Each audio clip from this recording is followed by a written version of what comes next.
Hi everyone. We all know that GST includes a lot of compliances and it may feel like a maze, right?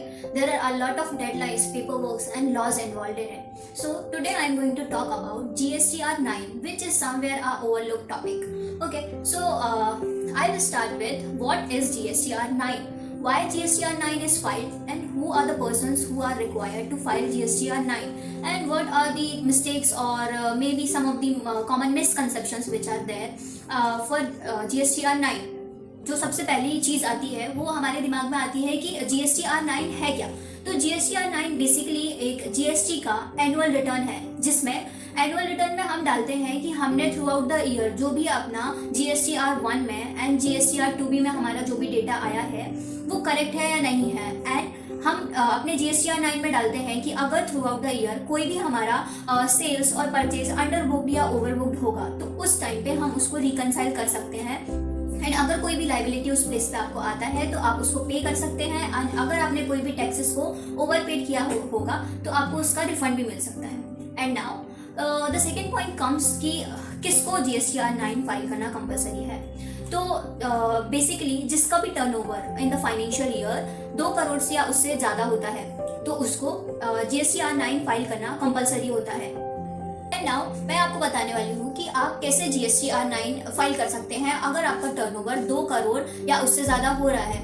But एक common misconception होता है regarding turnover कि अगर आपका turnover 2 crore से ज़्यादा होता है तो ही आपको GSTR 9 फाइल करना कंपलसरी है। बट समटाइम्स टर्नओवर अगर हमारा 1 करोड़ सपोज 80 लाख से भी ज़्यादा हो रहा है एंड उसमें GST इंक्लूड्स नहीं है तो उस पॉइंट पे आपका इंक्लूसिव ऑफ GST टर्नओवर लिया जाता है तो आपको GSTR 9 फाइल करना कंपलसरी हो जाता है।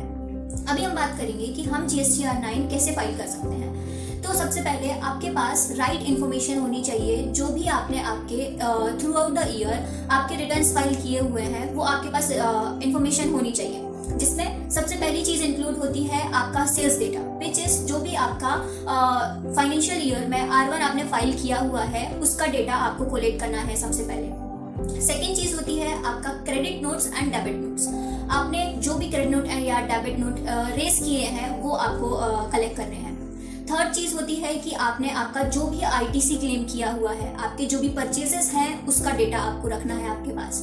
एंड फोर्थ चीज होती है कि अगर आपने आपका कोई सेल्स है जो ड्यूरिंग द फाइनेंशियल ईयर हुआ था बट वो रिपोर्ट नहीं हो पाया due to certain reasons and वो जाके नेक्स्ट फाइनेंशियल ईयर में रिपोर्ट हुआ तो उसका डेटा भी आपको GSTR 9 में डालना कंपलसरी होता है। एंड यहाँ पे एक और चीज आती है कि समटाइम्स ऐसा होता है कि ITC जो हम लेते हैं वो एलिजिबल और इनएलिजिबल दोनों तरह का ITC लेते हैं। बट यहाँ पे हमको इनएलिजिबल ITC को इग्नोर करना है और इनएलिजिबल ITC अगर हमने क्लेम किया हुआ है ड्यूरिंग द फाइनेंशियल ईयर तो उसको हमको रिड्यूस करना है हमारी ITC क्लेम्ड अमाउंट से। और इस केस में अगर आपका टैक्स पेबल आता है तो फिर आपको वो बैलेंस टैक्स पे करना पड़ेगा। तो आपने एक बार आपका सारा इन्फॉर्मेशन कलेक्ट कर लिया, आपके पास सारा इन्फॉर्मेशन है तो उसके बाद आप डिटरमाइन करेंगे कि आपका जो भी सेल्स है एंड परचेजेस है उसके बेसिस पे आपने आपका जो भी लाइबिलिटी भरा हुआ है थ्रू आउट द ईयर वो अगर अंडर फाइल्ड है तो आपको वो लाइबिलिटी पे करना पड़ेगा। एंड अगर वो ओवर फाइल्ड है तो उस अमाउंट का आपको रिफंड मिलेगा। एंड मैं आपको अभी बताने वाली हूँ कि कुछ ऐसे मिसकंसेप्शन या चीज़ें हैं जो हम छोड़ देते हैं जो हम कंसीडर नहीं करते हैं एंड जो चीज़ें हमको ध्यान रखनी चाहिए while preparing the data for GSTR 9। तो जिसमें सबसे पहला चीज़ होता है कि इनपुट टैक्स क्रेडिट हमको कौन सा वाला लेना है। तो इनपुट टैक्स क्रेडिट आप लेंगे जो 2B में आपके रिफ्लेक्ट हो रहा है। 2A में 2A का रिफ्लेक्टेड डेटा हम नहीं लेंगे। एंड सेकेंड चीज़ रहता है ओवर क्लेमिंग ऑफ ITC। जैसे मैंने आपको अभी पहले भी बताया कि समटाइम्स इनएलिजिबल ITC को भी हम क्लेम कर लेते हैं तो वो ITC को हमको नहीं लेना है और वो ITC का रिवर्सल हमको करना पड़ेगा। So okay, these were the 2 points which you can consider while preparing your data. तो अभी आप सोच रहे होंगे कि कितना कॉम्प्लेक्स चीज़ें हैं, आपको ये सारा डेटा कोलेक्ट करना पड़ेगा। तो मैं आपको बताना चाहती हूँ कि यहाँ पे बहुत सारे टूल्स अवेलेबल हैं मार्केट में जो आप यूज़ कर सकते हैं जैसे कि क्लियर टैक्स, विनमैन and tax power. We personally use and I am personally using tax power since a very long time, and I can say that it is a very good software. It collates all the data at one place and you don't have to go here and there for collecting your data. आपको सारा data एक ही place पे मिलेगा. आपको auto populated R9 भी मिलेगा, but आपको सिर्फ उसमें ये चेक करना है कि जो भी सॉफ्टवेयर जनरेटेड डेटा है वो आपका ओरिजिनल डेटा से मैच हो रहा है या नहीं.